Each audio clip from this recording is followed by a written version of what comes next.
Welcome to Higher Caliber.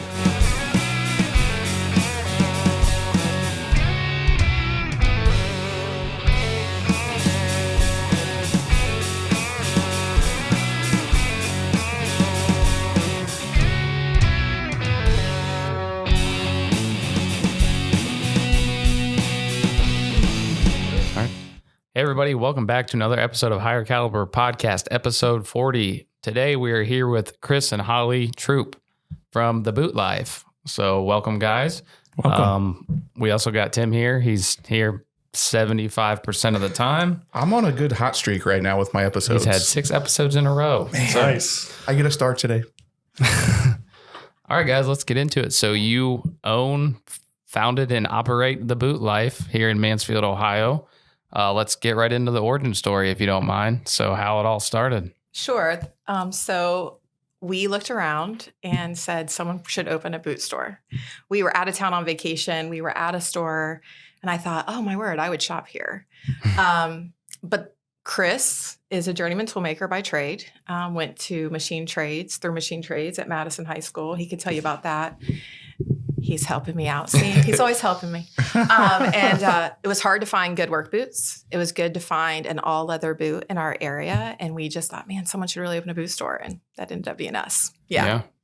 It was about 2 years later. I mean, we knew we wanted to do this. Completely Holly's dream. I mean, she came up with this, and we had another business at the time. We were operating a driving school. We owned a driving school.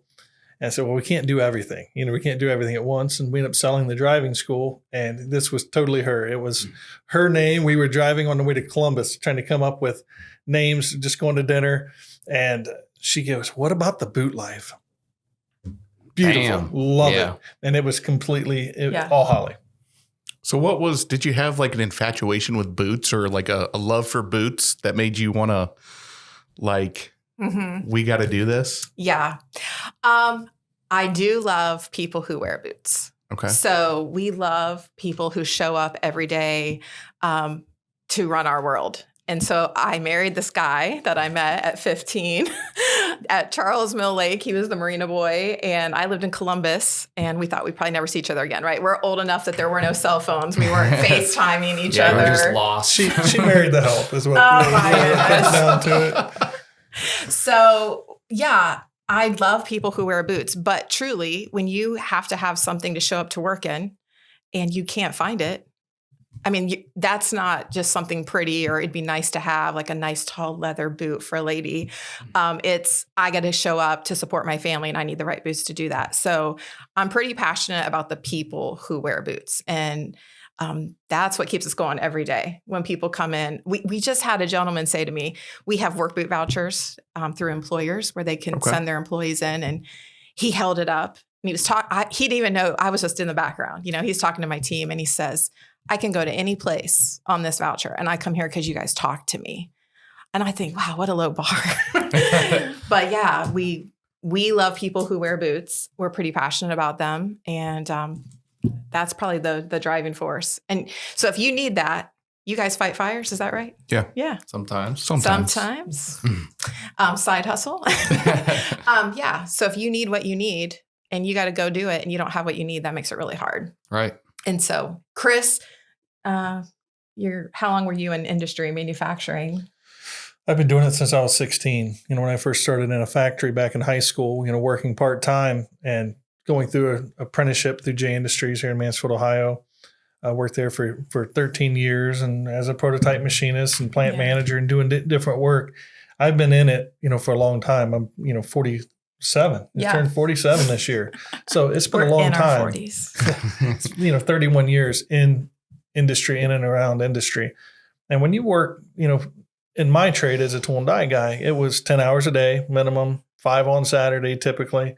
And you had to have something comfortable. And you had very few options, 10 years ago when we opened the store in this area. And if you didn't like that option, you had to go out of town, Cleveland, Columbus, to try to find something. Mm-hmm. And you can try on some, tennis shoes or something, order them and bring them in. But when you get to have a safety toe, you want to feel it on your foot. Right.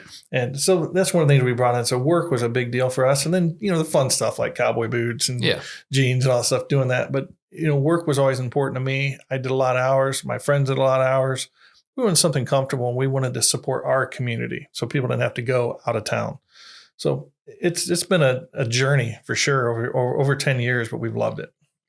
What was the initially? What was the hardest part about getting the whole thing started? I think it's a huge step of faith when you're doing a startup. We've learned a lot in 10 years. I bet. We learned everything we didn't know, and we know there's still stuff we're working on. But I would say the hardest part is breaking. We were not from the shoe industry. We were not in retail. We were good with people. We love people, and we have a really good work ethic. I would say most people are not going to outwork Chris and Holly. And so that got us pretty far, but you're still in business, and you got to figure out the business side of things and that game. And so I think the hardest part getting started was you got to get buy-in from our reps. We started with Area International. We handpicked them. We started the store with them exclusively, and we had to meet with the reps and get their buy-in. And we didn't know. And I think that also became an advantage because we didn't know this is the way you do things, you know? And so we just showed up and we're sincere and genuine, and we made our pitch. So I think a lot of people in business don't realize you're in sales. I don't care what business you're in sales. Yeah. You're selling yourself, you're selling your vision, you're selling your community, you're selling why they should, partner with you. And so that first big step was we really had to sell Area on Chris and Holly. Not so much the Boot Life, not so much Mansfield, Ohio. We had to sell them on Chris and Holly. So when we got that call, we went to dinner. I bet you did. These international companies, it comes down to a person. Yeah. You have to get the buy-in of one person. When you get that one person on your side, you have an opportunity. So you're in sales. I mean, from the very beginning, you have to sell yourself and you have to get buy-in of at least one person. And that's life. To get buy-in to whether, it's your wife to get her on your side to where you want to go eat or what movie to watch. It's about buy-in. So, relationships and confidence and working with people from the beginning, it was a big change, when you start going public to, from just your normal private life and what you do every day. Yeah. Did you guys find yourself having to adapt to like social media? I know you have a pretty strong presence online, but I mean, when you first started, was it like, I have to make posts every day, or like, I can't just put up a store and people are going to show up, kind of thing? Oh my goodness, you guys just hit it. Yes. So we did not grow up in social media. I had a Facebook page. I wasn't active. Definitely at the time, our kids knew more and understood more. I did understand to be relevant, I needed to be making posts. So we were just learning as you go. And I think with social media, if there's a business person out there, you just got to do it. Confidence comes from doing. I'm awe-inspired at what you guys are doing here with the podcast, and you just had to do it, right? I'm sure you guys just showed up and was like, we'll figure it out. Pretty much. And that's what we did. But we did have to become a master of marketing. We went into mentorship with Grant Cardone. About year 5. 10X guy, right? Yep. 10X. 2019. We went in mentorship with him, and he is a master marketer. And there's a storybook is a marketing book you can read. And he talks about in business, your business is an airplane, and one wing is sales and one wing is marketing. And so as a small business owner and a startup, you got to real quick go, I'm in sales. I think most people won't even admit that. So to go, I'm in sales. Yeah. I need to be a master merchant. And then also to say, I'm a marketer. And as the owner, I'm number one responsibility for that. So yeah, it was hard. It made me real uncomfortable. So we were on our first call, thousands of people worldwide. Garrett, who you guys know from the store, our son, he's now site manager. He's also a musician. Oh yeah. For people, before I forget, for people who don't know, he also made and wrote the intro to this song. This podcast. He sure did. Yeah. Thank you guys for including him in that. That's awesome. We love it. Yeah. So he had just got a drum set, and we're in our tiny room. I'm on this Zoom call, and Grant Cardone calls me out, Holly Troupe, let's talk to you. And Garrett is laying down some new beat above my head. 2,000 people on this Zoom call. And the chandelier is literally above my head shaking. And I am like, Chris, like, could you please get him? And so I was incredibly anxious. And he asked me like 3 questions fast. And he said, you need a name. He said, people won't know you. People will not remember you. People have no idea who you are. You need a name. You need a brand. And here he's further ahead than us. He's not asked me to go anything against my values. Mm-hmm. And I said, Okay. And he said, it needs to be like boot babe or boot boss or boot. And I'm like, boot babe. In a male-dominated industry. Yeah, I'm right. already like, again, if I dress too pretty, I might have a hard time closing the sale, Right. And so I said, so I was like, okay, he's not asked me to. So I did. It felt very haughty. It felt very uncomfortable. It made me sweat. Like I'm sweating thinking about it. Yeah. So I did. And I rebranded to Boot Boss Holly. I changed all my handles on social.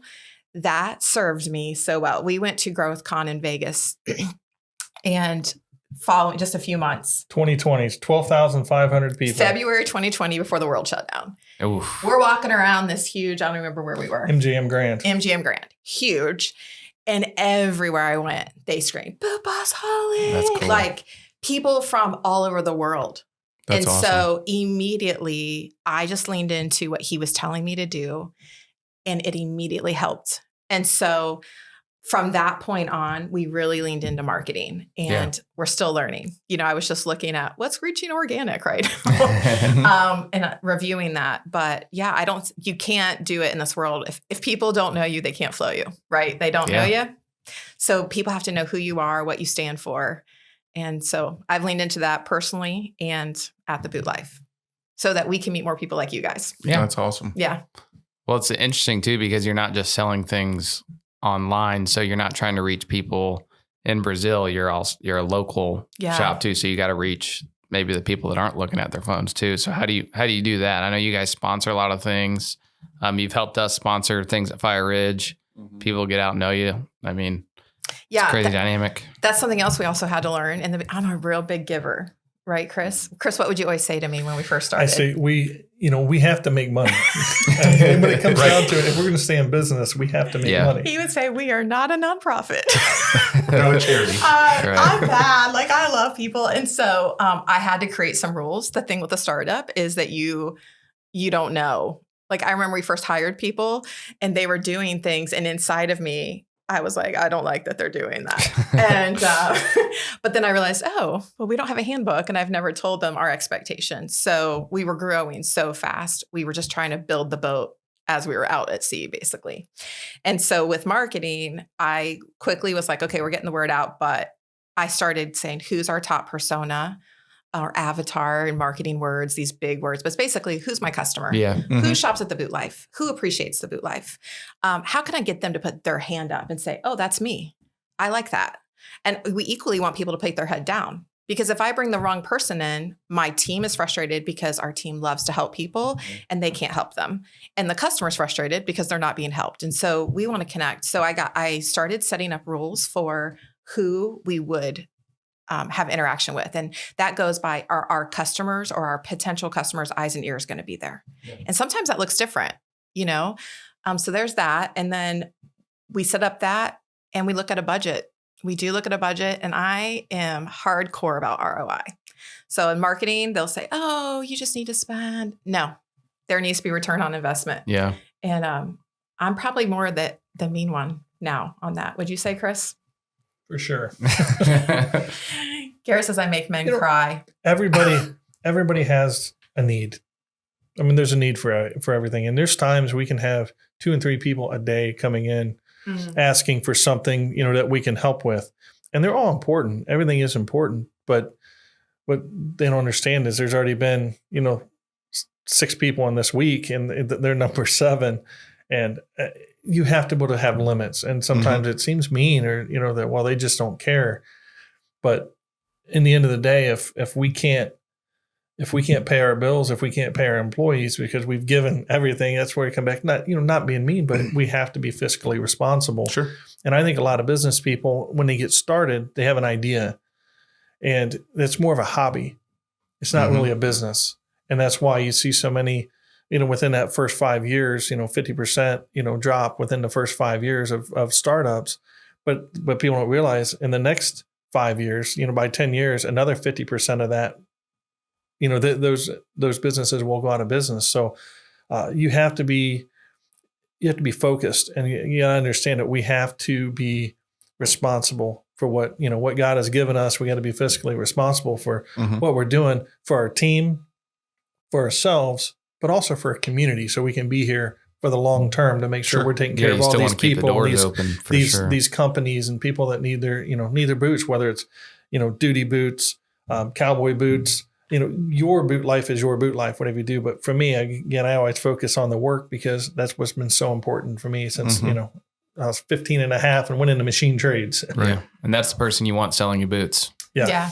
It matters. It really does. matters. And the last 5 years have been a challenge in retail. They continue to be, this year. Yeah. And it has been a moving target.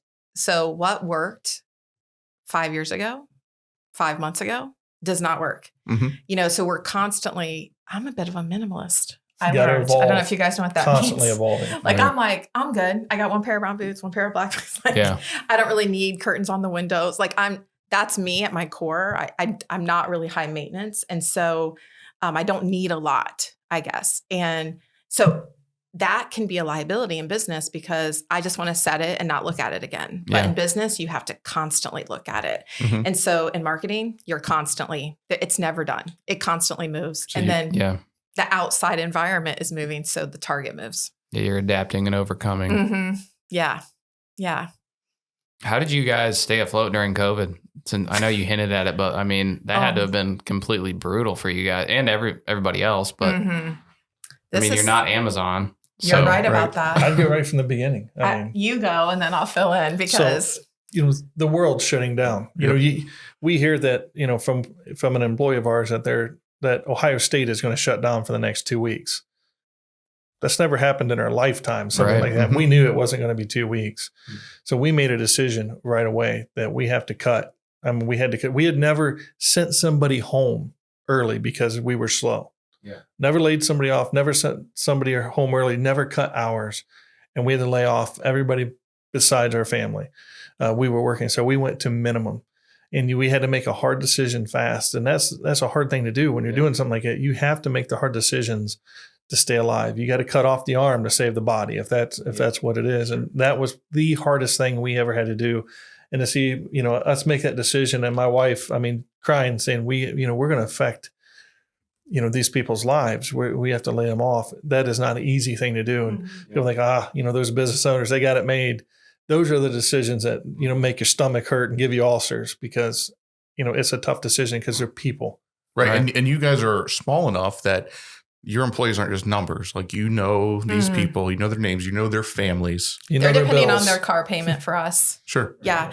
I call it going in the ditch a bit. Like, we had trouble. If you guys go back, there was a real problem with unemployment and people not getting to get through unemployment. Like, our system was not set up for what needed to happen operationally as a state, as a country. And so we did everything we could to even be calling in for that person and saying, you got to get her to the front of the line. She had, she was going weeks with no unemployment, and the bills still come. And I think we all lived through that through COVID. If you were working or not working, because even working, we did have a situation where the police showed up and were going to shut us down. We've never talked about that publicly. They were kind. We support. They backed us because we backed them. Many of our local law enforcement, we love them. They live the boot life for us every day. We have a great relationship with our local law enforcement. And they said they were sick. I was at the office, which is about 2 blocks away from the store, and they showed up. And at the time, our kids were 17, 18 years old, He's helping me again. You're good. All right. 17, 18 years old. And so they were actually graduating from high school that year. And the police showed up and said, you need to vacate the premises and you have 48 hours to do it. So Chris asked for a name. Where was this coming from? Oh, we can absolutely tell you. So he gave us a name and a phone number. The issue then became, but no one's in their office. Imagine that. So no one had called to talk to us. No one had called to show up and investigate why we were open. But that language from back then, what was the language? We were essential, right? Right. And so I felt like I was writing a brief as an attorney. I knew that order probably better than most. I had evaluated it, and we were essential because of literally provide PPE, personal protective equipment, in both boots and apparel. And so the challenge then became, who can we get to? And that came from our training. it's sales. I still have to sell someone. I still have to get to the decision maker. But this time I'm fighting to not go bankrupt, because that is truly, if you shut us down, how do we even live? And so, yeah, that's feast or famine right there. yes, I got a hold of someone who was not really a decision maker, but had influence. And that person said, give me 20 minutes. And they said, what are you going to do? And at this time, it was the day we were supposed to leave. And I said, you have given me no choice. I will call a press conference with my attorney in front of our store. And it was new enough that I truly believe it would have went. It would have went. And that is not what I want statewide. our community. We live here. Right. We are neighbors. Yeah. I have invested our life, our entire life. Every resource we have, time, money, energy, relationships, is sitting at the Boot Life. So certainly that is not what I wanted. They said, give me 20 minutes. And so we did end up with a phone call with someone who had the power. And the short story is we were able to stay open. And that particular person said, well, we don't want to, we want you to be profitable. And I laughed. I said, we're certainly not profitable, but we are trying to pay the electric bill at this point. Right. So yeah. And we had people depending on us because you guys were still working. Yeah. A lot of our factories were still working, and they were still sending people in for safety tows. And so that we really were open significantly for personal protective equipment. And when that comes down to, like Fire Ridge, like, whatever business you're in, nobody cares about your business like you do. Right. And that's something you have to take personally. Like, I have to fight for my business. Yeah. So we fought to stay open. We fought to take care of our people.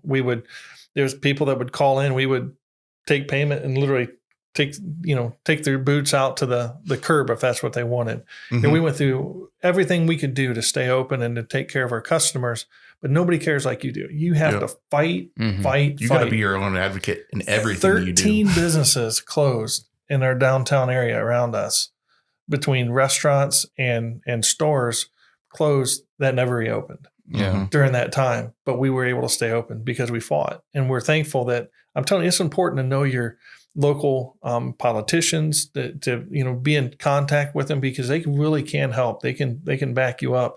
And I'm thankful that we can get to, whether it's our state rep, state senator, Right.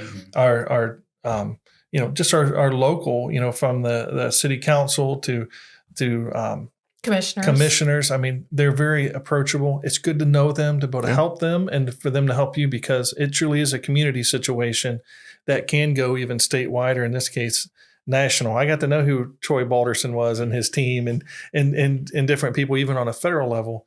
They are important. And sometimes we overlook that. Well, they do their thing and we do ours.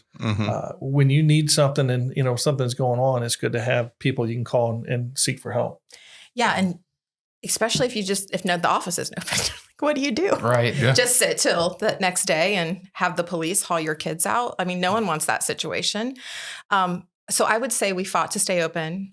We knew our rights. As you said, you have to be your own advocate. I knew that stay order the minute it came out. I read it over and over and over again.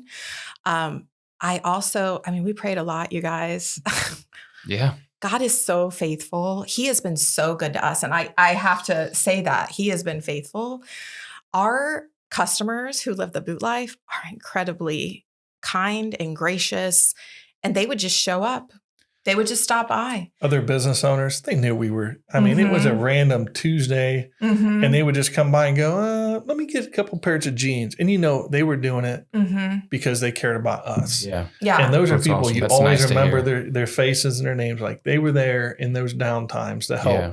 And it's important to make sure that, we do the same, that we're giving back. And, you shop local, you support those local restaurants, you support those local businesses, because when things go wrong, That's nobody else is around but your people. Right? Yeah. And I think also relationships you've built up to that point. So going back to social media, you're building relationships. That's what social media is supposed to be. It's not supposed to be transactional. It's supposed to be transformational.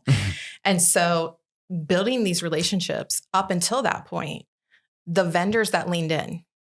So we're getting ready to come up on our 10-year anniversary at the Boot Life. I'm acutely aware of that data point. And the vendors who've leaned in, we would not have gotten through without those vendors who said, literally, I had one sales rep tell me, they got called in and said, who do you think's going to make it? Wow. Like, who are we still shipping product to? Wow. And so, what's your name? What do they attribute to your name? Who have you been up to that point? Our pastor says character is the reflex to do right. Do they know that of us? And so it was hard. It was incredibly hard. I told Chris if I wrote a book, would the front of the book have my face all beat up? Like it has been hard. Yeah. But we just take it day to day. We lean into the relationships. You cannot do it alone. I would say you absolutely cannot do it alone. And we couldn't do it without customers. We couldn't do it without community support, local employers, our vendors that have leaned in. That's real life. That's grown up stuff, right? And then the second thing, I'd say if I was, all of that was like, that's the business. The second thing was we have a target. Just like you guys, if you're on AIM, no matter what distraction, Chris calls them shiny things. Yeah. No matter what shiny thing pops up, we every day align to target. Not just Chris and Holly, but our entire team. We do all team meetings and we literally are like, what's target? And okay, this popped up. Okay, we'll deal with it. But how are we still? And so one of the things I do as the leader is I say, we're measuring individuals and the boot life, including ourselves, against operational efficiency. What's our operational efficiency lid? What's our leadership lid? What's our belief lid? And a lid, this is from John Maxwell, right? But a lid is, if that's your lid, you're never going to go past it. And so I was always, as I was kind of pushing the company forward, I was looking at, okay, what are we doing to increase individuals, operational lid, belief lid, leadership lid, and what are we doing individually and how are we as a company advancing? So no matter what was going on around us, uncontrollable. Controllable is the target, the why and the how and the what, and are we doing everything we can to still advance? And I'd say that also helped pull us through. And during that time, everything's shut down. You can't go anywhere. You can't do anything. We're reading books.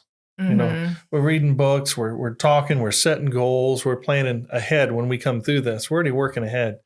And, the old saying is, the only thing that's going to change, the only difference when you in 5 years is the people you meet and the books you read. And we had to be able to step out and get into bigger rooms. That's something we had started when we got into the Cardone mentorship group, getting in bigger rooms, people that think bigger than us. And getting around other business owners that you could actually talk numbers with. And, and that would lift you up when you're down, they're up, and, they help you. And Right. Same thing, you go back and forth, having those friendships and those relationships and accountability. Accountability is so key, whether it's, spousal, like, what we do, plus we're partners in business, or to have somebody outside of your normal, circle that can look at something just from back here going, I think you're making an excuse. You need to step it up. I want to give a shout out to 559 Auto Parts on Instagram. Mike Ledoux, Big Mike. Big Mike. Yeah. He is one of my accountability partners and he will call me out talking about social media. Mike's straight. He's like, that's bullcrap, Holly. That's just what he does. Maybe a different word. Like he would be like, you need to do videos. I'm like, Mike, it's a lot. And he was like, it's a lot. Are you kidding everybody? Me? We're all busy. Yeah. And he will call me out. One of the things he called me out on is, what's your time worth, Holly? What's your hourly rate? I was like, so we're pretty straight with each other. We're pretty open in our house, but we still love each other. And so sometimes we still give grace and a pass. And those other accountability partners, through that time, we also picked up out-of-state programs in California and Wisconsin and Pennsylvania, contacts in Texas. And so we continued to grow because we kept leaning in. And I do want to say during that time, significant amount of growth for me as a leader. Grant Cardone told his business partner, Brandon Dawson, who has Cardone Ventures, their thing is scaling businesses. And he said, you need to circle the wagon. So we're at GrowthCon in Vegas, February 2020, and the world shuts down in March. So anyone who was in their mentorship programs, that was in their community, if you will, I was on direct Zoom calls with these people. And I mean, Grant is on there. Brandon's on there. I am learning straight at their feet, at least 3 hour-long Zoom calls a week that entire time. I would say for a year and a half. And so I had to be willing to do that. I'd be willing to apply what they were telling me. But that showed to me we were important. that they didn't just take our money, that they were like, no, we want you to succeed and we're going to show you how to do it. So I thought that helped tremendously because it helped us stay on target, right? It helped us know, and it brought in this community of people who are all high performers, who all want to make an impact in their community and who were willing to call us out on things. Yeah. Maybe that's what we are. I just tell you that you're full of crap. Yeah, I think we mutually Keep each other accountable. keep each other accountable for the most part. Yeah. You know, Like It's when important. you're cutting, yeah, when you're on a cut, but you're actually not. when you're on a bulk and you're actually not. So, Yeah. you know, No, it is important. And kudos to you guys for not burying your head in the sand. but do you guys think that you're better for it? I mean, you know, Yeah, it's hard to admit that. right. I just read this book. Nobody wants to do the work. I mean, just Right. you're talking about, doing a cut or doing a bulk. Right. I mean, nobody wants to do the work really to get the cut. Right. Mhm. Same thing when you're truly bulking, like it takes work. Like if I could take a pill and I could look like Arnold in his heyday, I mean, anybody would want to do it. Yeah, but, why not? But to put the work in is a different Yeah. story. Everybody wants what you got, 10 years later, like, oh, you guys know about this and that. Yeah, it's great. We've learned a lot. But do you really want to go through to learn how to, what it takes to learn that? And that's when I was talking about, are you a hobbyist in business? Right. Or are you in it to be a business person? Right. And that's the difference between, are you willing to do the cardio? Are you willing to put the sets in? Right. Are you really willing to do what it takes to get to the end? So we're way tougher. I mean, coming through that, I mean, And it is a tough cool. Like I understand. told Chris, the number one thing we look at is attitude. I cannot take negativity. It's gotten worse. No. Like as soon as someone's like that, I'm Holly like, does not play. If you start getting negative, even people like at church know, I'm like, you watch her. They start going like, she's just going to make her way out. I'll smile and she's gone It because Stage just, left. it just drags you down. There's no room for it. I can't. And especially we have people depending on us. And so I really have to protect that. But the positive thing through this is we have now been through almost 10 years. We've seen the highest of high, the lowest of low. And now we know, when a market downturn is happening, we're going to cut this. Like Chris said, you got to be able to cut fast. And there's been a few times where we did that well. And there's times where I think we could have done it faster. we knew, but we were slow. We were slow Mhm. or we lean the right direction. And so that's something we're pushing ourselves on. Like when we know, you just got to do it. You got to do it now. And so knowing that, and equally, when we see an upturn, we know we need to do this, this, and this. And you only learn those things going through it. Yeah. You got to experience those yeah. things. It sounds like you're thankful for failing you got to learn from your past mistakes. Yeah. I am. That's the only way We're you definitely grow, not the I same think. people. We're not the same people for sure. Yeah. Yeah. Do you guys have, you were talking about John Maxwell earlier. Do you guys have recommended reading for your staff? Yes. Or you have to read it before you start? I mean, that's not unheard of. Oh, we do have recommended reading. It's not required. We have required training. So to work at the Boot Life, Chris always says, if all you ever got from us was a paycheck, we failed. And so we have an onboarding process for every position. So if you were to come work for us, you would know, I need to know this. I need to meet these people. And so there's required training. But one of the things we really lean into is we want our team to be master communicators. Yeah. I think that's not trained. It's not taught. You might take a communication class in high school, maybe. It's required at college level if you go to college. But Warren Buffett said that's the number one thing you can do, be a communicator. Yeah. And so we train, that's required. You have to train on communication. And we do have recommended reading. And so what are some of our recommended reading materials? Going as you're growing through the Boot Life process, basically, for each position you go into, we have recommended reading as you're filling out basically your SOPs, you're learning those things. That we have books, to read. So from the 21 Irrefutable Laws of Leadership, always one of my favorites from John Maxwell. Number one, the law of the lid. I mean, it's just something that sticks with you when you realize like, hey, what's your lid? And you're like, oh, I remember reading that. Yeah. It's good. So that would be one of the great books, the 10X Rule from Grant Cardone. That's another great book, to read. And we have different ones as you progress as far as leadership. Teamwork is one by Natalie Dawson. So when you get up and you're starting to lead other people, how do we do that? The 17 Laws of Teamwork by Maxwell. John Maxwell. We just went through that together again as a team in our all morning meetings because, and we just had a team member due to personal reasons had to move away from our team. And she messaged me and she said, "Oh my, I totally understand." We call them VSEPs, not operating procedures, but same idea, SOPs. And she said, "I totally get it." Like she grew up basically as an employee within our culture.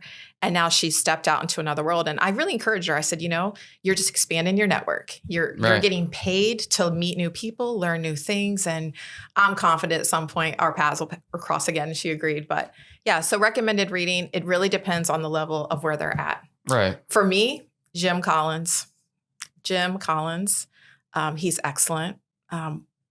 And we do a lot. So it's Good to Great by Choice, How the Mighty Fall. I mean, great books. Also, all the Hobby Lobby books. It's really hard to get to anything on retail. More Than a Hobby. More Than a Hobby. I thought was just going to be a biography. It's like $8.99 at Hobby Lobby in the front. It's the best $9. Really? I swear. If you're in business, especially if you're in retail, business, you go and you're in retail, you need to go get that book. I was like, we have spent tens of thousands of dollars to learn, and it was $8.99. Right.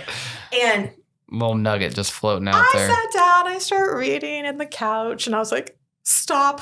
I need a pencil. I'm like highlighting. I mean, he gives his entire business plan in the first like 20 pages, I swear. So he's very transparent, and he talks about his journey, and he talks about growing as a business leader. And as he grew as a person, that in turn caused Hobby Lobby to grow. And they just celebrated 50 years. So I got the second book. And so just to be able to get to people who've done it, right? I want to talk to people, everyone, Chris calls their I'm a goodness. I'm going to do this and I'm going to do that, but they never do anything. Right. Yeah. Just talk about it. And people want to give you advice that aren't doing it. And we just smile and nod. And I need to get to people who are not just one step ahead of us. I need to get way ahead. And Chris, we want to talk to people where we want to be. Yes. Sure. So Chris worries about today and tomorrow. And I'm always like, okay, but in 6 months. Yeah. So sometimes That's a good dynamic. Yeah, though. it is a good dynamic. he has to rein me in sometimes. Yeah. I Holly. get that. Holly. Stay focused, but Yeah. So those are some, anytime I can get to someone who's doing it, they're doing it, they're proven. proof of concept, not just talking about it. It reminds me of the people that almost joined the military. Yeah. Right. They tell you, Yeah. they let you know All the time. that almost went to war. Did I almost just did do that? We're going to call you almost. I'm a gonna. That's Yeah. what Chris calls them. Oh, I'm good. I met it. I'm a gonna today. I was going to, I noticed you guys, like just your verbiage is team and leader. It's not, you're boo boss Holly, but it's not like I'm your boss. You're just some worker. So it sounds like you're developing a culture of go-getters, really. That's the goal. Yeah. We have a big target, and we need leaders. When people come to us and say, I want to get a raise, we're like, great. We want to give you a raise. This is what you need to do. We have what's called an employee maturity model. It's very transparent. Competencies, metrics, books you have to read, like where you're at, and you can measure. And I think that's been a huge win for us. We like to love people, but in business, we didn't have the structure set up to do that. And so when we got that put in place, it empowered someone to move into management and be able to assess. Someone who is a subordinate to go, hey, I'm already here. Oh, hey, here's my opportunity. This is what I need to work on. And then I'm moving up. So no one's in their way. And we want that. I want leaders. And we are a team. It's just we're all holding different corners. No one's more important, truly, right? Like, and if we need to, we just did a big semi-annual sale. And I just knew, like, I showed up at the store and there was stuff and the team was like, whoa. And I said, hey, what do you need? Can I get a box? Can I, whatever we can do, it is all hands on deck when we're here to win and make an impact. So we can't serve people living the boot life if we don't have our stuff together. And yeah, we like people. It's true. Yeah. To a fault. sometimes. Early on, we learned this. So we'll say in the last 5 years that Holly has to be last in the hiring process. So she may do a phone interview, call to see if, to get him in, but Garrett and I will do the interview process or whoever, because Holly she's Holly. You meet her, she's wonderful to be around. Everybody sees the influencer Holly, but private self, when she's working, she is a driver. Like she's about just getting it done. She doesn't need to talk to anybody during the day. She can put her head down and she works. Like she busts it. So you meet her, you know her, you love her, and then you get to work and like you think, oh, we're going to kind of hang out and we're going to talk about everything. It's going to be all good. It's going to be and great. I have to remember to say hi to you. And she's she's head down. And, I need to work on that. I'm working on that. So we all have opportunity. So, they got to understand that, if you're going to work in the office or you're going to do something like this is the real Holly. Right. I mean, not the real Holly. The one you go to the office, she's working. I'm very competitive. But when she's at the store, she's doing stuff, she's out and about. That's just, we all have different times how we do things, but she's just head down. She always says, hat down, boots on. I mean, that's her, and she's a hard worker and she's at it. So we've learned. We have to learn. We grow and we figure out what's our strengths, what's our weaknesses, and then how do we make sure that everybody's going to be successful? We had to learn about ourselves too first. For sure. We had to be like, oh, one of the things, if you have an issue in your company or your team, whatever that team, it's my fault. It's my fault. Yeah. I'm the leader. I created the environment for this to happen. So John Maxwell's definition of leadership is influence, nothing more, nothing less. Brandon Dawson's really hit me. Like I had to own it. He said, a leader's response, a true definition of leadership to him is you've made the success of others easy. So when people were coming to us on our team and they were frustrated, normally I would be like, well, why can't they just do this? This is common sense. And then now I'm like, oh, I just hear I have not made their success easy. We need a procedure. We need to make this more efficient. I've made it too hard for them to win. Not in a sarcastic way. Not like, apparently I wasn't making myself clear. That would not be okay. No, that would be the opposite. Yeah. Yeah, no, exactly. So that's something I had to learn. And we had to take ownership. Like, okay, we did this. That's my fault. We've done this. And I'm going to take 100% responsibility for it. And I'm going to do what I can. So first we had to learn about us, like individually, like, they call it going to your basement. Like every personality type has assets, but those assets can also have liabilities. And we had to learn to control ourselves and understand ourselves. And then we started coaching our team. And as we've been growing, really, when you look at our system that we have in growing leaders, it's just like in the military. You're always training the person behind you, really two people, right? To come up and say know the job below you and above you. Absolutely. And that's what we've done. So there's no limit. If you're coming in from ground floor, you've zero experience as a entry level person, you can go right up through assistant manager to a store site manager. It's laid out what it takes. I was going to say, it sounds like there's no limits. You have the building blocks right there on paper. Yeah, it is on paper. So it does make it easier for people to see, no, there is a way. There's a way for me to go. Like, well, there's already somebody in that position. Well, you can learn, you can lead because we want more stores. So, that's no problem. Let's go. Learn. I'm actually really impressed with how you guys lay everything out and your planning and all this stuff. Because I would be willing to bet that a good majority of local businesses and even other businesses around here don't get the planning and the education and the leadership, Fire departments. Well, people make money by accident. I swear to you, they make money by accident. Well, I mean, it's very, very interesting because you mentioned John Maxwell, and I've been attending a fire officer series, higher education. I'm getting ready to go to a fire officer 4, and you can't spit without hitting a John Maxwell book in that class. Or somebody mentioning his name because it's all over the place. And I think it's kind of cool that you guys are, you brought up his name and all these other books that I've heard about. I'm telling you, No Limits. I read that book. That blew me away. Yeah. You don't hear about that as much. That book, No Limits, amazing book. He's so good and he's so relevant because he's continued to grow himself. He's many times you're reading his book, am I done? Is this, right. He's continued to grow himself. And that's what we have to do. We got to follow. Well, the other thing that I appreciate about you guys is you seem to be living or following that book, because there are other people, at least in my line of work, that are leaders who have read John Maxwell and don't live it. You know what I mean? Yeah. And it's unfortunate. Yeah. So we do have to make a decision. And, there's a lot of people who've gone into mentorship. So we did Forward Invest to a fault. Something else I learned that we did wrong, like we have there's this art and science to scaling a business and scaling a team. And that nexus point, like we know we're going to need this when we hit this amount of revenue, this amount of customers. And so you want to build and build it right before. So when you hit that break point, you keep going.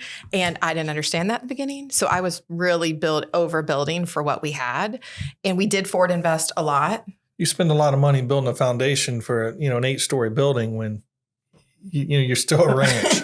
So you have to build enough. But he keeps me straight, guys.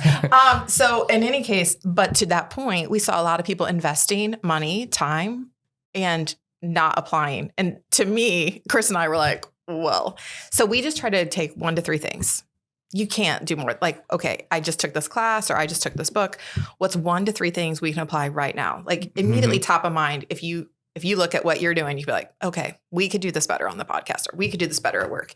We could do this better when we, have church. Like, what's one thing we can do to make it better? Pick that, do it. What can make the largest impact now? Smart. And then apply the next thing. And so we've definitely seen that too. And I don't understand it. I don't understand. Why did you pay for a class? Why did you spend the time? And because not apply anything. I want to hear his answer. Well, and here's the thing. You guys laid out your foundation to succeed in your company, to be a manager or whatever. Those things are required. So people go and take these classes and read these books because they want the title and they want, you know what I mean? Yep. They don't actually want to be a good leader. Or maybe they are in their head and they're just living all wrong, And me and him have both seen that. And it's unfortunate because being a bad leader doesn't do anything for your subordinates. No, you're right. It pisses them off and it makes bad morale and bad work environment. And they don't care how many books you read, if you don't apply it. That's valid. Would you think, you're seeing people, whether from even in our school systems today, the college system, and kind of the work ethic that we do here, that people live to the minimum. Everything is to the minimum. It's the minimum requirements to graduate. Sure. It's the minimum requirements for everything. So they live to the minimum. We don't hear a lot about excellence. People going to, and people that are living to that, setting a standard like that, then they're almost put down. Well, you think you're better than, or you're, you're too good for. And when you start talking that way, that's why it's important to get into bigger rooms with people, because you need people that you can talk that way with, and that's talking in those, higher caliber terms. People. Higher caliber is important. Like, you need that. And I think that's the problem, because they're doing the minimum. What it takes to get that next rank or whatever it is. I want the money. Sometimes they're doing it for money, or they want the, it could be the title, power, or the box checkers, dude. Some people just want to be cool. Can I just say that? Yeah. People want to be the cool kid in the room. I'm just saying it. With the loudest Men voice. and women, whatever. It's just they want to be cool. Yep. And that's one of the things I think Chris and I, like, confidence comes from doing. And we've done a lot, right? Like, Chris pastored. We went to Bible college. There's all these things. He was a journeyman toolmaker. He was assistant plant manager. He's been a process engineer. Like, he's done a lot. Then we did this retail startup. Like, why would we do that? God told us to, and that is I'm like, we obeyed God, and now that's all we're going to do. Like, till he tells us to change path, right? And so we've done these things, but we step into a lot of these rooms, and like, I just look, and so if you can discern people and understand where they're at, but I think some people yes, they want money or they want the fame or whatever, but some people just want to be cool. They're still looking to be accepted. Right. And Chris and I are like, we are cool. Yeah. Right. I don't mean that. I just I'm good. You're I'm happy good. with yourself. Yeah. I'm good with the Lord. You don't need other validation from somebody else. I'm good with the Lord. We're good as a married couple. We know we're doing all we can do, and I can lay my head down on the pillow at night. Yeah. And when you're confident like that and you step into bigger rooms, it attracts people. Yeah, for sure. It really does. So I think in those bigger rooms, I feel like those people want to bring you up with them. You're right. Because that's one of my, like, I want to be promoted. I'm a fireman right now, and I want to be promoted to an officer. And my driving force is I want to bring everybody up around me. Yeah. You know what I mean? Rising tides and such. And I feel like you guys want to bring your employees up and be leaders as well. So, well, how much more fun to take them on the journey. Right. And you can have an awesome team. So I think you're laying out this paradox of either there's people who I've worked in this situation where I wasn't the leader and there was a leader and she had a title and her team was inadequate and incapable. Right. And then, but if you have a capable team, so I think there's this idea that I have to be the most important, then I'm important. But truly, your team should be more important. Chris says this all the time. If we walk in and no one knows who we are and they know you, man, that's the win. Yeah. Win. Because that means they know Team Boot Life. Yeah. They don't need to know Chris and Holly. Most people look, if I'm helping, for a day, we have something big going on and I'm in the store on a Saturday or something, they'll look right around me. Oh, you want to talk to, okay. And hugest compliment ever. I'm thankful. I mean, they're doing right. Yeah, for My sure. team's doing right because they're looking for them. And we always say, I mean, our motto for our team is we make lives better one boot at a time. And like sometimes it's, we actually put boots on their feet. Sometimes people come back, they just need to talk. Yeah. And we talk to them and say, well, we didn't sell anything. Well, that's okay. Yeah. Did you make their life better? And, if we're doing our part, we're making people's lives better in many ways. And that's important. But if your team is strong, I think they just don't understand in their own lack of confidence, I need to be important. Mm-hmm. But truly, the better your team is, if you can exit all roles and your team still can accomplish what they're doing, that is the pinnacle of leadership. Mm-hmm. But I want to go back to excellence. Like excellence is so key. When you think of, SEAL teams or Delta or, these teams, like they're the pinnacle, people. So you automatically think, man, they're the best shot. They're the smartest. They, tactically, these are the top people. When you look at a NASCAR engine, the only difference between your NASCAR engine and your car is tolerance. Yeah. Like it's balanced, it's blueprinted, and stuff is just right to be able to run at 8,000 RPMs for 2 hours or whatever. Right. You go out and do it in your vehicle, you're going to blow it up. But it's held to a tighter tolerance. So if you want to excel, you want to exceed, you gotta close those tolerances down so we can hit those numbers and that we can grow and we can do something great. And we need more people like this talking about this. And that's something that we try to do to be able to talk to other business owners and to be able to help. But you can, time's time and you only have so much time. But I wanted to say, when you are talking about being in those bigger rooms, when especially on a business realm, people think, those rich people, they put that, the rich people, they won't talk to me. They don't care about me. They're only about themselves. What you really find is the more wealthy someone is, the more experience and the greater their accomplishments, they're actually more likely to spend time helping you or to talk to you than somebody that's we'll just say on the come up, faking it coming through. Yeah, they have more. But the people that have empathy. actually done something, they're the ones that'll take time with you and actually help you. But you have to be willing to go ask. I'm going to give you a hack that Chris did. So belief lid, we can't raise someone else's belief lid. We can't believe something for them. So one of the big conferences we went to, we were, I forget what seats back, but they have front row, which are probably like 25 grand a seat. The rest of those diamond 10. seats, 10. And then we were like the second or third back. But it was in a ballroom. Okay. It was in a ballroom. There were no barriers. But everyone people just kept going to their section. And Chris was like, and he's like, come on. And we just walked up to the front row and started talking to those people and asking them questions. And they were lovely. They were gracious. We're friends with several of them now. One gentleman, he runs an international logistics company. That's so beyond anything I know or understand. That's a lot of words. I mean, he has planes and ships and containers and, he has his own pilot license. He's just a cool, gracious man. And so I asked him, how'd you get into this? He said, well, and he speaks several languages fluently. He said, my dad was in this industry. I said, okay. And he said, and where I'm from, I forget the country of origin. Germany. They require all their teens to pick a trade.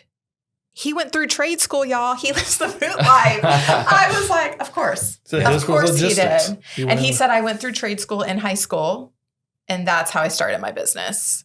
Wow. Not a college degree. Yeah. Right. Not some major connection or inherited But in. he was still taking classes and things with us as he's now in his 50s and still trying to get better. Yeah. To Because understand. even though he's doing $70-80 million a year or whatever, that he's doing, he knows that there's people that are relying on me and I can be better. Yeah. And he's trying to be better. Striving for excellence. That's awesome. He's incredible. And he's incredibly humble about it. And he asks us questions, there's we can put into each other. And Yeah. Chris is great about this, by the way. I'm the loud one, but he is an incredible leader as a husband. And in our home, this all started because he said, hey, Holly, here's a book and I want you to read it and let's talk about it.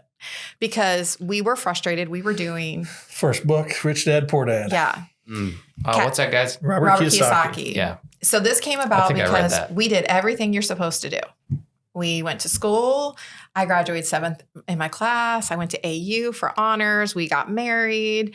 He was we were doing all the things. We bought a house and we were still just in a place of Paycheck to paycheck. Paycheck to paycheck. And this was before he was president. We didn't watch his TV shows, but we read, we eventually started reading his books. But I literally would just look at the outside and go, what is the difference between the Trumps and the Troupes? Like, why are his kids in different places than us? We're pretty. We're smart. We work really hard. Why? And so Chris came and he said, we do not have a financial education. And so at that point, we were probably in our early 30s, mid 30s. And he just started bringing me books and he's like, I want you to read this book. But Chris I don't do well with change.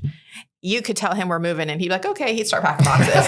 I'd be into a meltdown. And he's just really gentle about like leading as a husband. Like he never comes in and is like, this is what we're going to do. He says, hey, read this book. Let's talk about it. And he trusts me enough that I'm going to be a critical thinker and I'm going to look at things. And so that is really for us, what kind of bent us into entrepreneurship. And he really believed in me as a woman and a leader. And he kept saying, you can do more. You can do more.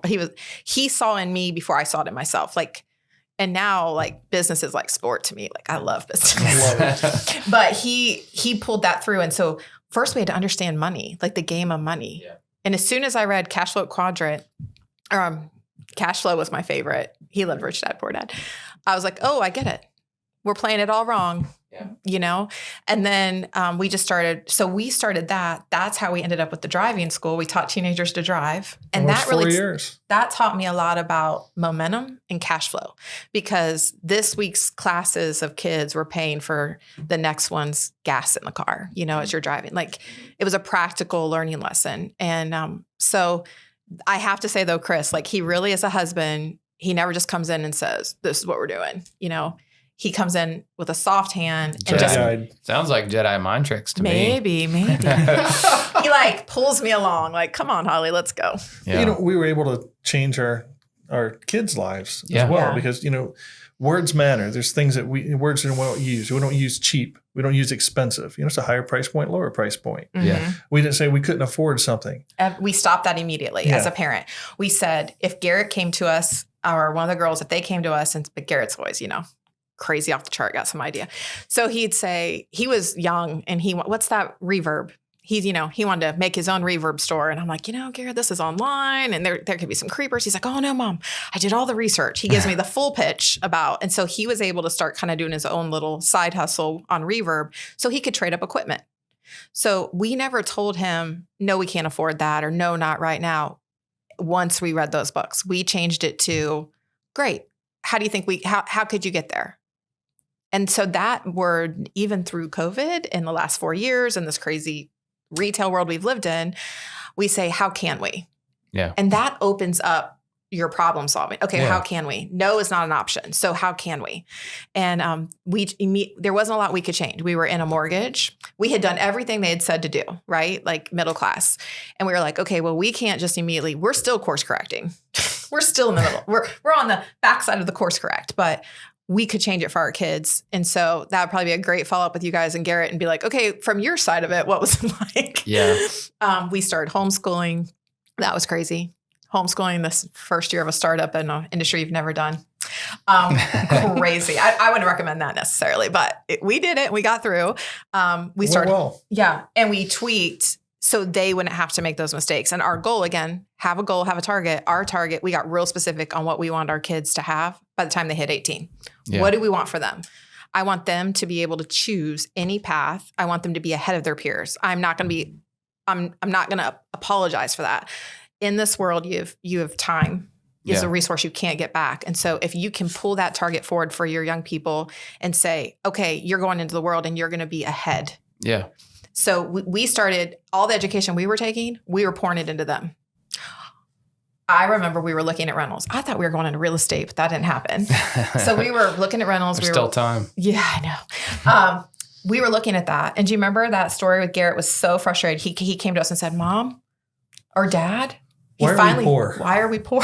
I said, what do you mean? Yeah. I mean, at the time we have a 2,400 square foot home, all brick.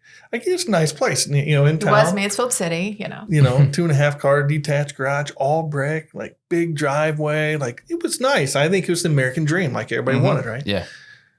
Why do you think we're poor? He said, well, my friends have, and he starts naming all these, they got a new iPhone and they have all these gaming systems. He was probably 4th grade, 9 years old, to give context. Grade. And I go, okay. Well, you just told me about your friends and how you think they're kind of spoiled brats and they don't take care of anything. And yeah. Yeah. And I had to look at him. I said, we sit down in the kitchen. We're leaning against the cabinets. I said, and we started talking. I said, Garrett, I could buy you a brand new Xbox, I think 360 maybe at that time. We can buy, you could? Absolutely. I could buy you this and started naming the different things. You could? Absolutely. I said, or we can take that money that we're trying to do, we can buy a rental property. And once we buy that rental property and it starts making, when we start talking numbers, kid can do numbers like none other, even in 4th grade. He's how much that? It's just simple math. We'd have this much more money left every month, right? And it's okay. I go, well, once we do, how much did we put down? Oh, we put down 10% and it was this much. And I said, well, how long would it take to get that money back? Oh, that'd take about 10 months, Dad. I said, okay, good. Now, 10 months, the next month, how much would we have? Oh, we'd have this much money. What could you buy with that? I could buy an Xbox. I go, and the next month, how much would you have? Well, we'll have this much money. And I said, we're trying to build something that if we don't buy some of those toys right now, that later we can buy anything we want. Yeah. And you guys know Garrett, he's got quite a few guitars and he has good toys. And he has lots of fun toys. With the exception of gifts, he bought them himself. Yeah. And that was empowering to him. And so that's what we wanted. So it is, even though we're still a little bit on the course correct because of decisions we made in adulthood and not coming to the party a little late, we were able to course correct on our kids' lives. But we went business instead of going with the rental. Real estate. But he got to see that. God said you had the boot life. You got to obey God. Yeah. I wish more people would teach their kids delayed gratification, like in all aspects of life. Yeah. Because it's just now. The next. And that's a problem you have even in relationships as they get older, and that's a big thing. I can get on relationships, but the boyfriends, girlfriends, 4th grade, 5th grade, going all the way up through school. It's no different than your gaming system, whatever the widget that you're about to hear a criticism right now. I can feel it coming. Send it. But as we teach our kids that, that next thing, when the shine wears off, I want something new. That's the criticism. The same thing happens when you go in relationships. Mm-hmm. Okay, you're in 4th grade. I had 3 girlfriends, that year. You go into 6th grade. I had this many, how many?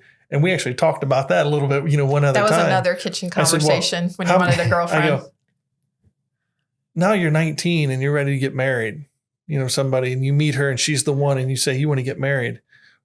What number is she? Or, how special is she? You've told all these that you love them. You did. Mm-hmm. She's just number 19. And that's the same thing with all the things. So when we start these kids out so early with all the stuff, not having the delayed gratification, you never really enjoy it. You didn't put any time into it. You didn't put the effort. You just throw it away and it's something else. And it continues to hinder financially through their whole life because you've trained them from a young age that, as soon as the shine wears off, it's the next. And even if you sell some of that stuff, it's always just for pennies on the dollar. Right. Mm-hmm. So, and you put yourself in a hole. You're training yourself and your kids to put yourself in, basically to live in a hole for your whole life financially. This is like heavy talk. I thought we were going to laugh more. Sorry. No, you're right though. Well, we can talk business all you want. I like it. Business, leadership, family. That's I wouldn't mind pivoting just a little bit. I love that. Tell us about the boots. Yeah. Okay. We haven't talked about the boots yet. So you've talked about, your business ethics and all that stuff, but what about your boots set you apart from competitors? I mean, what do you try to strive for? Like, tell us about the boots. What would you say? Quality and service. Quality and service, it means a lot, but we ask questions. It's so important to ask questions. Most places you go to, they may say hi when you walk in the door. You ask them where we'll say safety toes. They're over there. And that's about all you get. Mm-hmm. And people get turned early on. People really got turned off by us. Multiple times we had people say stuff because we'd ask questions. Oh, where do you work? What do you do? Oh, I'm a press operator, for instance. And they're looking at this big logger boot with a big heavy duty heel and no cushion, but they're standing on concrete all day long, or maybe a raised platform, expanded metal. They're on hard surface all day long with no cushion. So once I find out that they're doing this type of work, I want to get them something with a little more cushion. Same thing. I'm not going to put them in an athletic tennis shoe if they're a logger. Right. They need to spike and go up a tree. So by asking questions and getting into the right product for the people, once you realize I'm not just trying to sell you something, I'm trying to get you what you need, the tool you need for your job. Yeah. That's what sets it apart. The service is really what sets it apart, because another place can sell the same boots we have, but they don't have the same training. They don't have the same people, and they just don't care. I don't, it's just the truth. They don't care necessarily. I'm there to get a paycheck and I'm going to go home. I will say, we do say, yeah, you could, but you don't get me and my team. Yeah. Right. And when there's a problem, you don't have somebody, a team. You don't have an advocate. You don't have someone going, yep, it's right here. I'm calling them. I'm following up for you. I'm pushing for you. Again, the shoe industry is really small. I would also say we have curated inventory, and I have a great story about that. So we say if we specifically, Chris, that's a pretty high level. If you don't work in it for 10 hours, it's probably not going to be on the shelf. Yeah. That doesn't mean everything's a $300 boot. Sometimes you're like, I just need a steel toe to do a tour. Right. What can you give me? So we're going to look for value and at that price point, just like we would at a $300 price point. But we are curating. There's a reason it's on the shelf. Did it make the shelf? Why is it on the shelf? There's equally a reason why it's not on the shelf. Yeah. So there's always a reason. And so we had our business platformed, which means we invested a lot of money to go through a 6-month process where they went through our entire, really detailed. I had homework every week to then model out our business of the opportunity over the next 10 years. Financially, marketing, people, all of it. And so that was a significant investment. And I learned a lot through the process. But the gentleman who was doing it, he had some retail background. He's incredible. He's an operations guy. And he's a baseball player originally, has some boot wearing people in his life. And he actually mystery shopped us against some of our top competitors, both local, national. And I would say we're curated. And when that landed for him is when he mystery shopped Grainger and Lehigh. And he said, I got on Grainger's website, and Holly, I'm going to make up a number. I don't really know what it was like. He's like, I think there was 35,000 things. Yeah, easy. Yeah. He said he was in decision paralysis. He's like, what do I do with that? He tried calling in, and they're like, yeah, you should. I believe this was Lehigh. I'm just calling you out, Lehigh. We're coming for you. But they were like, yeah, you should just look on the website. He did get a live person, but they're like, you should look at the website. Well, you guys live busy lives. You're running a podcast. You're fighting fires. You have families. You have chickens. I have chickens. Okay. You have a busy life. I'm actually a chicken tender. Oh. Yeah. So what would you do? I'm looking at, let's just say 5,000 safety toes. What one should I wear? Which one's going to fit me? So I think accessibility is something I don't want to give up as we scale, is being able to DM and talk to someone, even through Facebook or on the website, and be like, we can ask. We have proven, because we have off-site programs that we've done by phone. And we can ask those same questions of you. Do you wear orthotics? Because we don't just require our team to understand our product, but we also require them to understand how it fits.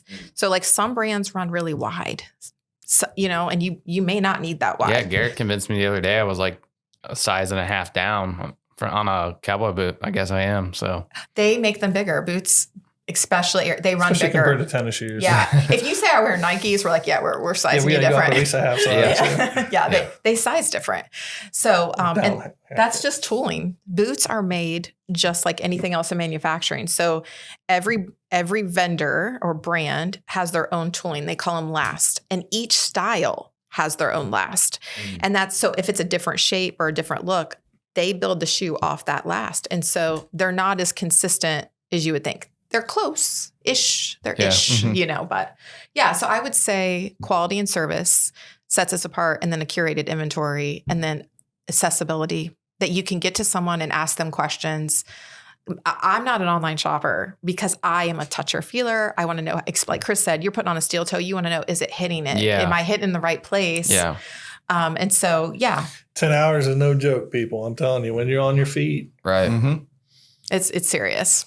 So you can get to somebody, and that's something that we have built into, even as we scale, what that would look like. And we've already been able to prove that we can duplicate it even within 30 days. A new hire with no experience can help, and within 90 days they're holding their corner. And so we've really worked really hard on that aspect of training. Very good. Consistency is key. But Absolutely. boots, pretty boots, leather. That's the other thing I would tell you.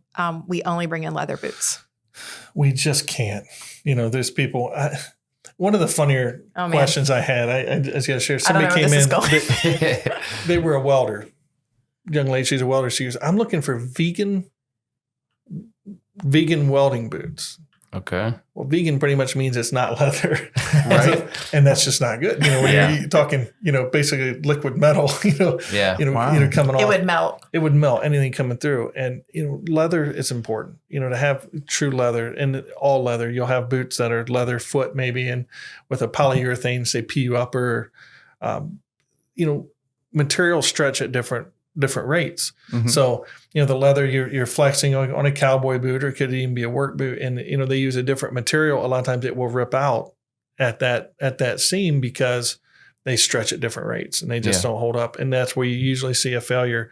So if you're coming looking at a boot on a shelf, a cowboy boot or whatever, you got to understand that it's all going to be leather. Well, I saw this for, $100 somewhere. Well, when you look at what it's made out of, it's Right. all man-made materials, Mhm. coming up, and they're just not going to last. So, we're willing to say, there's certain things we're not going to bring in just because it would make money, because we know it's not a good product. We don't Sure. stand behind it. Yeah. We know it's not going to hold up. It's going to hurt our name. You're not going to be happy. So we just don't bring some of those things in. Mhm. So Yeah. Makes sense. materials matter. Yeah. For sure. For sure. You're the tooling guy in him. Yeah. He gets into You're right, it. though. I mean, somebody blows a hole after a week of wearing them. Where'd you get that, Boot Life? Oh, Yeah. That's I'm all going they back know. there. That's all That's they all know. they hear. Yeah. Even this hat, I'm going to do a shout out. Yeah. This hat is a leather patch. It's genuine leather, and it's sewn down, not glued. And so these are made from a really great small business out of Nice. Tennessee. Yeah. That we found, and they just do a great job. So again, do you know how hard it is to find a hat and make sure it's real leather and it's stitched down? Like, people are always trying to get our business. And so I'm like, is this leather? Is it this stitched down? This patch isn't going to come off. How annoying would that be if you're a guy and like you're Very So annoying. it's peeling off. annoying? Yep. Yeah. Yeah. So that's another example.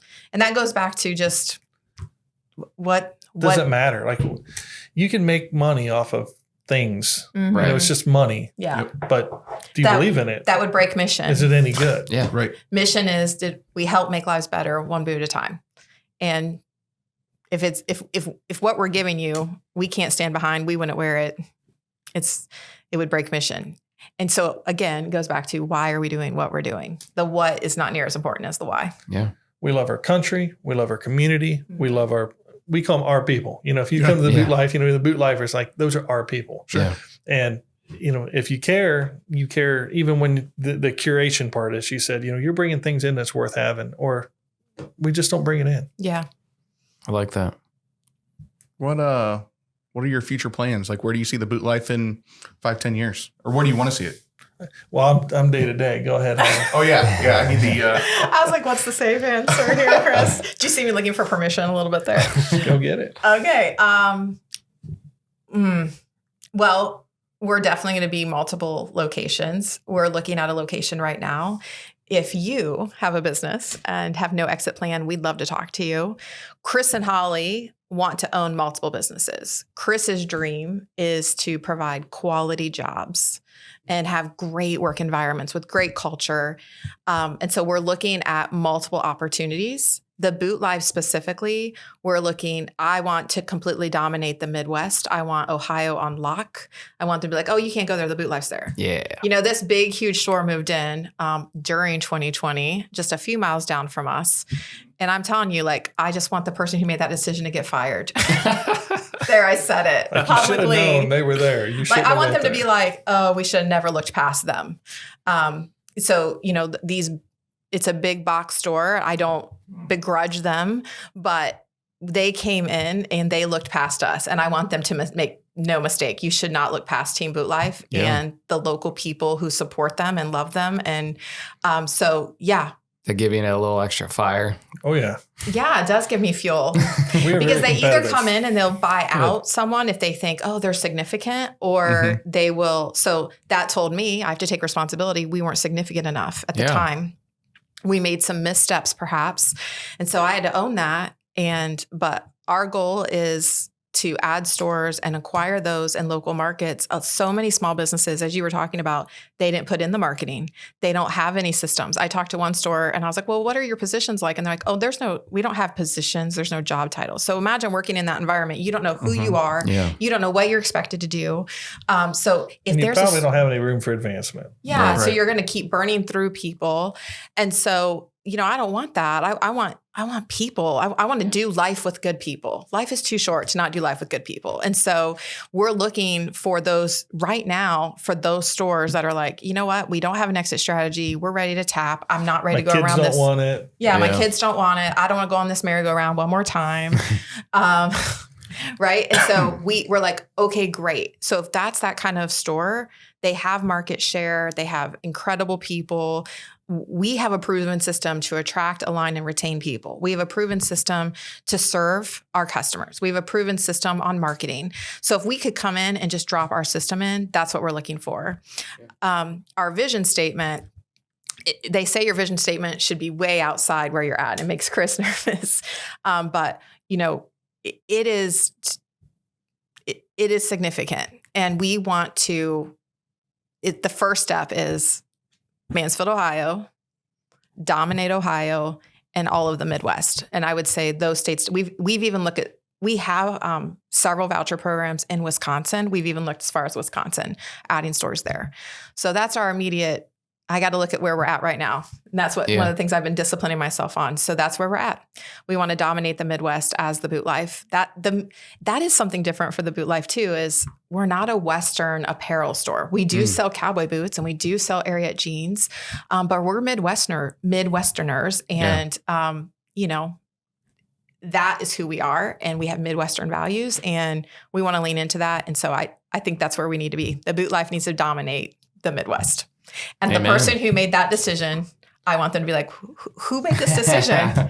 They need fired. He was Chris. He loves God, guns, and his family and boots. That's just what it's about. America. Love, amen, brother. Love it. Yeah, our brand houses really align, right? Yeah. We do. Yeah, for sure. Yeah. Cool. You guys have anything you want to shout out before we wrap up? I would love to. The peeps.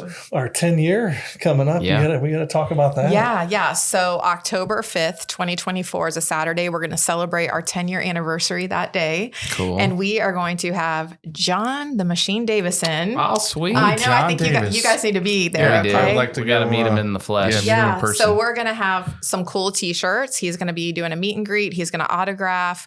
We're going to be promoting that, and like a machine, right? And that's what these 10 years have been like. Our people have shown up like a machine.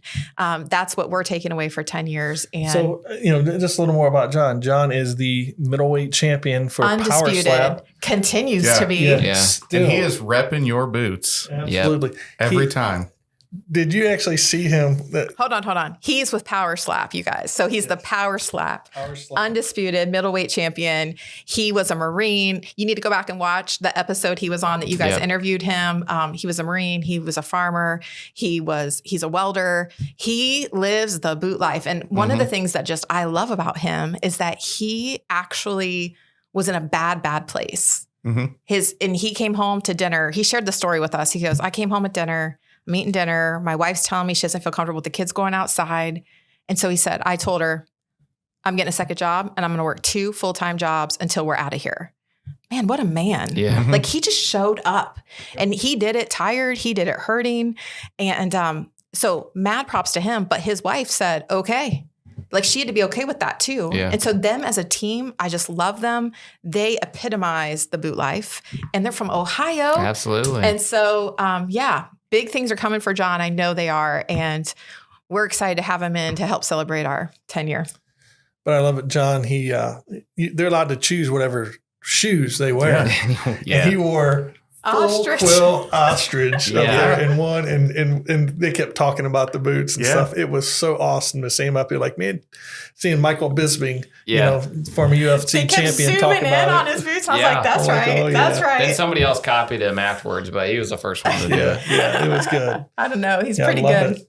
I think he was rocking a Boot Life beanie too, wasn't he? Yeah, He was. He had it coming in, and he had the belt, and he was walking through, Yeah. and had Yeah. Head it's to pretty toe. sweet. All those clothes came from us. And Man, he's we just love a good John. dude. Just a great guy. I always tell him when I text him, I say, we're in your corner. Yeah. Like no matter what, like that's some pressure. Oh, Just for go sure. stand up there and like someone hit you as hard as you can. That takes Yeah. incredible discipline. Yeah. And so I just always want him to know, like, we here in Mansfield, Ohio, we're in your corner. Yeah. And I know it'll be coming out. I'm sure soon he'll have another big fight coming through. But he has basically cleaned out the whole division, and they've been trying to build division up, the division up behind him again because he won. They did just like on the Ultimate Fighter. They had the first house. He was a part of that. He won. Yeah. Won the championship, and he's wiped everybody out. In the division. The main guy. So they're building that up to get him another good fight. And being an Ohio guy, we gotta rep him. Yeah. For sure. Absolutely. Love it. That's So what we'll made have it him with exciting us. to watch after we did the interview with him. And now when he's not on there, I'm like, It's Yeah. not the same. I It's know. not the same. It's not. So It's definitely not the same. To know the details, just follow us at The Boot Life, at The Boot Life, at The Boot Life. That's Facebook, Instagram, X, and we'll be pushing those details out there.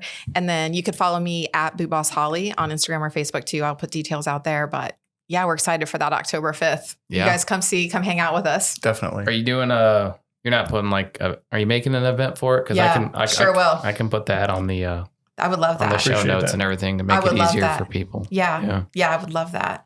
Yeah. So what's next for you guys? We're gonna keep steamrolling ahead. Yeah. Just keep I mean, grinding, everything we do, just little tweaks here and there. And putting out more content. yeah, I love I it. love it. We really appreciate you having us. Yeah. we appreciate you Yeah, guys it was coming. fun. It's been a blast. Yeah. Timmy, you want to shout anything out, buddy? No, man. All right. Well, thank you guys for watching. Thanks, Chris and Holly, again. Go check out the Boot Life. I'm going to put all their mentions and everything on the show notes. But if you haven't already, go ahead and like and subscribe and give us a follow. So thanks. Thank See ya. you. Later.